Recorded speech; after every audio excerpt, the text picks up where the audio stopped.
नमस्कार दोस्तों, GS with study classes में आपका स्वागत है। और आज हम देखेंगे भारतीय संविधान की प्रस्तावना। चलो स्टार्ट करते हैं। 13 दिसंबर 1946 उद्देश्य प्रस्ताव संविधान सभा में पेश किया गया था और पेश करने वाले थे पंडित जवाहरलाल नेहरू। अब ये पास किस दिन हुआ था? तो वो हुआ था 22 जनवरी 1947 को प्रस्तावना पास हो गई थी। अब आपको ये बताना है कि 13 दिसंबर 1946 से 22 जनवरी 1947 इतना टाइम क्यों लगा, क्योंकि हम इसे पहले पढ़ चुके हैं। अब हम देख लेते हैं प्रस्तावना है क्या है, तो उसे थोड़ा सा पढ़ लेते हैं। ये प्रस्तावना है ये वाली, आप इसे देख लो। आप ये फ्रेम में पूरी, हाँ ये पूरी आगे लगो, आप इसे पढ़ सकते हो। आप वीडियो रोक करके पढ़ लेना ऐसे, क्योंकि पढ़ने में वैसे टाइम ही जाएगा, कुछ है नहीं ऐसा खास। बाकी जो चीज़ें वो आपको याद ही करनी है ज़्यादातर चीज़ें, और ये प्रस्तावना भी आपको याद हो तो ज़्यादा अच्छा है। अब इसमें हम देखते हैं प्रस्तावना पर प्रभाव। प्रथम पंक्ति अमेरिका के संविधान से ली गई है। भाषा शैली ऑस्ट्रेलिया से ली गई, और ये सब क्वेश्चन आते हैं। न्याय रसिया से लिया गया है, और ये सामाजिक आर्थिक राजनीतिक 3 प्रकार का है न्याय। न्याय कितने प्रकार का है? 3 प्रकार का। कौन कौन सा? सामाजिक, आर्थिक एवं राजनीतिक न्याय, जो प्रस्तावना में है। न्याय लिखा हुआ है प्रस्तावना में, आप जब प्रस्तावना पढ़ोगे तो वहाँ पर आएगा ये। स्वतंत्रता 5 प्रकार की है। विचार, अभिव्यक्ति, विश्वास, धर्म और उपासना की स्वतंत्रता, तो ये प्रस्तावना में लिखी हुई है ये सब चीज़ें। समानता 2 प्रकार की है। प्रतिष्ठा और अवसर की समानता है। बंधुता 3 प्रकार की है। यह है व्यक्ति की गरिमा, राष्ट्र की एकता और अखंडता। इस प्रकार से गरिमा है। तो स्वतंत्रता, समानता और बंधुता ये कहाँ से लिए गए? फ्रांस से। तो ये बात आपको चारों याद होनी चाहिए कि पहली पंक्ति मतलब हम भारत के लोग अमेरिका के संविधान से, भाषा शैली ऑस्ट्रेलिया के संविधान से, न्याय का दर्शन रूस से लिया गया है, और स्वतंत्रता, समानता, बंधुता फ्रांस से ली गई हैं। अब हम देखते हैं कुछ क्वेश्चन आते हैं स्पेसिफिक करके। जैसे न्याय का दर्शन है, तो वो एक तो प्रस्तावना में दिया हुआ है। इसके अलावा आर्टिकल 38 में भी है। जब हम डीपीएसपी पढ़ेंगे तब हम इसे अच्छे से देखेंगे। विचार व अभिव्यक्ति की स्वतंत्रता एक तो प्रस्तावना में है, दूसरी है article 19 clause 1 sub clause A. तो ये आपको ध्यान रखनी है सब चीज़ें, क्योंकि ये क्वेश्चंस आते हैं। अवसर की समता प्रस्तावना में तो है ही है, साथ में आर्टिकल 16 में भी है, आर्टिकल 16 में भी है।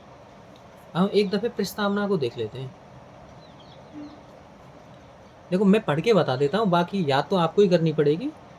ये है, हम भारत के लोग भारत को संपूर्ण प्रभुत्व संपन्न, समाजवादी, पंथनिरपेक्ष, लोकतंत्रात्मक गणराज्य बनाने के लिए तथा उसके समस्त नागरिकों को, यहाँ पर को है, ये को है, को सामाजिक, आर्थिक और राजनीतिक न्याय तथा विचार, अभिव्यक्ति, विश्वास, धर्म व उपासना की स्वतंत्रता, प्रतिष्ठा व अवसर की समता प्राप्त कराने के लिए तथा उन सब में व्यक्ति की गरिमा और राष्ट्र की एकता और अखंडता सुनिश्चित करने वाली बंधुता बढ़ाने के लिए दृढ़ संकल्पित होकर अपनी इस संविधान सभा में आज दिनांक 26 नवंबर 1949 ईस्वी, और ये एक डेट है जो ये 26 नवंबर 1949 है ना, उसी को लिखा गया है। मिति मार्ग शीर्ष शुक्ल सप्तमी संवत 2006 विक्रमी को एतद्वारा इस संविधान को अंगीकृत, अधिनियमित और आत्मार्पित करते हैं। तो ये है भारतीय संविधान की प्रस्तावना। देखिए थोड़ा आया नहीं, ये को एतद्वारा इस संविधान को अंगीकृत, अधिनियमित और आत्मार्पित करते हैं। तो ये है पूरी, याद तो आपको ही करनी है, बाकी ये मैंने पढ़ के बता दिए। अब हम देखते हैं कुछ महत्वपूर्ण प्रश्न जो इस पर बार बार पूछे जाते हैं प्रस्तावना पर। कुछ टिप्पणीकार हैं, इनको देखने से पहले एक और चीज़, यहाँ पर प्रस्तावना से जो प्रश्न आते हैं ये वाले प्रश्न आपको याद रखने हैं कि न्याय कितने प्रकार का है। तो न्याय है 3 प्रकार का। कौन सा? सामाजिक, आर्थिक और राजनीतिक। ये प्रश्न आते हैं कि कितने प्रकार का न्याय है प्रस्तावना में, कितने प्रकार की स्वतंत्रता है? 5 प्रकार की। समानता कितने प्रकार की है? 2 प्रकार की। और बंधुता कितने प्रकार की है? 3 प्रकार की।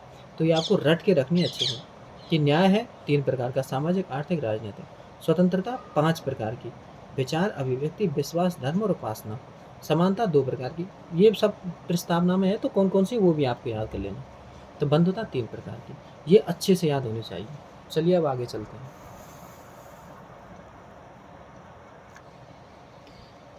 कुछ कमेंट्स करी गई हैं प्रस्तावना पर, तो उनमें 4 व्यक्ति ये बहुत ज़्यादा इम्पोर्टेंट है जिन पर बार-बार क्वेश्चन आते हैं, रिपीटेड प्रवृत्ति के क्वेश्चन आते हैं। जैसे ठाकुरदास भार्गव हैं, तो उन्होंने प्रस्तावना संविधान की आत्मा या हृदय या आभूषण है, तो ऐसा उन्होंने कहा है। आप नाम में देख सकते हो ठाकुर आ रहा है, और ठाकुर से किस चीज़ का मिलन होता है? आत्मा का होता है, तो ऐसे याद कर सकते हो ट्रिक। ननिया पालकीवाला, तो इन्होंने प्रस्तावना को संविधान का परिचय पत्र कहा है। पालकीवाला परिचय पत्र, तो ये बहुत बड़े वकील थे ननिया पालकीवाला। अर्नेस्ट वॉरकर, ये अंग्रेजी नाम है, तो इन्होंने कुंजी कहा है, अर्नेस्ट वॉरकर। के एम मुंशी जी ने कहा है जन्म कुंडली, तो ये आपको ध्यान रखना, ये बहुत बहुत बार क्वेश्चन आते हैं रिपीट करके बार बार। अब हम देख लेते हैं कि सुप्रीम कोर्ट क्या कहता है हमारी प्रस्तावना के बारे में। तो इस पे 3 केस हैं तो 4 केस टोटल, पर आपको ये 3 याद रखने हैं। पहला बीरूवाड़ी वाद 1960, इसमें जो मुख्य न्यायाधीश थे वो थे न्यायाधीश गजेंद्र गटकर। उन्होंने कहा था कि प्रस्तावना संविधान का भाग नहीं है, तो तब ये बात हुई थी। केस तो कुछ अलग था, बीरूवाड़ी वाद अलग था कि बांग्लादेश के साथ में कुछ गाँवों का ट्रांसफ़र हो रहा था, उनके कुछ गाँव हमारे सीमा में आ रहे थे, हमारे गाँव उनकी सीमा में जा रहे थे, तो सीमा को सीधा करने के लिए ये किया गया था, हमारे गाँव बांग्लादेश को, बांग्लादेश के कुछ गाँव भारत को मिले थे। तब ये केस था बीरूवाड़ी वाद। उसी में सुप्रीम कोर्ट ने कहा था कि प्रस्तावना संविधान का भाग नहीं है। अब इस पे फिर अगला केस हुआ केशवानंद भारती वाद 1973, और यही जो डिसीजन जो इसमें आया था वही डिसीजन आया था LIC वाद 1995 में। इसमें कहा था कि प्रस्तावना संविधान का हिस्सा है और उसमें संशोधन हो सकता है, तो ये बात इसमें कही थी। फिर इसके बाद एक केस है SR बॉम्बे वर्सेस कर्नाटक राज्य 1994। इसमें कहा था पंथ निरपेक्षता संविधान का मूल ढांचा है, और केशवानंद भारती वाली जो ये बात थी हिस्सा है, इस रिपीट कर दी सेम टू सेम। अब हम देखते हैं क्या प्रस्तावना में कभी संशोधन हुआ है? जी हाँ, संशोधन हुआ है। कब हुआ है? 42वां संविधान संशोधन अधिनियम 1976। इसके तहत 3 शब्द जोड़े गए, समाजवाद, पंथ निरपेक्षता और अखंडता। तो ये आपको ध्यान रखने, रट के रखने ये बात, क्योंकि क्वेश्चन कैसे आता है प्रस्तावना में। जो प्रस्तावना की पहली लाइन है कि हम भारत के लोग भारत को संपूर्ण प्रभु संपन्न समाजवादी पंथ निरपेक्ष लोकतंत्रात्मक गणराज्य, तो इस ये वाली लाइन लिखी आती है और इसमें से 1-2 शब्द को मिस कर देता है, या फिर पूछ लेता है कि जब संविधान लागू हुआ था तब प्रस्तावना की क्या स्थिति थी, तो ये शब्द तो थे नहीं, तो आपको ध्यान रखनी है, तो इन शब्दों को हटा देना है, कई बार इनको डाल देगा वो। तो इनसे रिलेटेड क्वेश्चन आते रहते हैं, आपको ये ध्यान रखना है। एक टर्म है सार्वभौमिकता, ये बहुत इंपॉर्टेंट है, इस पे क्वेश्चन आया हुआ है। सभी व्यक्ति पूर्णतया और समान रूप से मानव हैं, ये बात कहती है सार्वभौमिकता।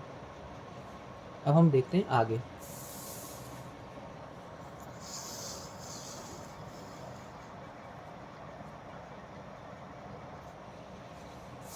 कुछ क्वेश्चन हैं जो बार बार आते रहते हैं।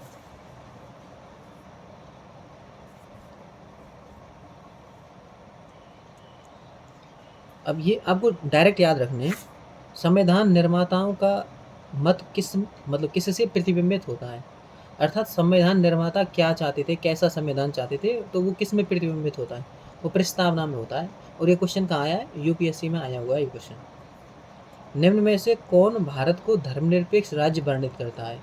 तो ये प्रस्तावना ही करती है, क्योंकि उसमें पंथ निरपेक्षता लिखी हुई है और उसका मतलब धर्मनिरपेक्षता ही है। और ये क्वेश्चन आया UPPSC के किसी एग्जाम में आया हुआ है। अब एक क्वेश्चन आया हुआ है UPPCS में आया हुआ है क्वेश्चन, प्रस्तावना के संबंध में सत्य कथन बताइए। पंडित नेहरू द्वारा प्रस्तुत ऑब्जेक्टिव प्रस्ताव उद्देश्य का बना था, सही है, ये उन्होंने पेश किया था 13 दिसंबर 1946 को ये पेश किया था पंडित नेहरू जी द्वारा, तो ये आपको ध्यान रखना है, जो कि 22 जनवरी 1947 को पास हो गया था। इसकी प्रकृति न्याय योग्य नहीं है। अब इसको हम अच्छे से देखेंगे, इसको अभी जस्टिसेबल है नहीं है। इसका संशोधन नहीं किया जा सकता है, तो ये तो हमने देख ली, की जा सकती नहीं की जा सकती, करी जा सकती है। कहाँ, और ये किस किस किस केस में कहा गया है? ये केशवानंद भारती वाद में कहा गया। संविधान के विशिष्ट प्रावधानों को यह रद्द नहीं कर सकती, तो एकदम बात ये सही है कि ये रद्द नहीं कर सकती है। और ये भी बात सही है, इसकी प्रकृति न्याय योग्य नहीं है, ये गलत बात है। तो 1, 2 और 4 ये इसका उत्तर है। अब हम देखते हैं इस वाली लाइन को जस्टिसेबल है या नहीं है, न्याय योग्य है या नहीं।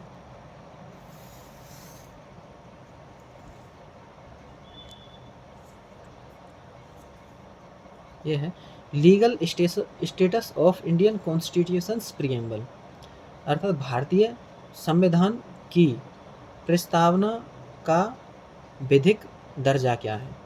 अब यह है भारत के न्यायालयों द्वारा प्रस्तावना को लागू नहीं किया जा सकता है, यह न्यायालय में वाद योग्य नहीं है, इसका कोई कानूनी प्रभाव नहीं है।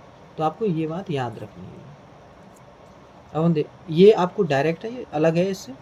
भारतीय संविधान का आमुख, कई बार क्वेश्चन इस नाम से भी आ जाता है, प्रस्तावना को भारतीय संविधान का आमुख भी कहते हैं।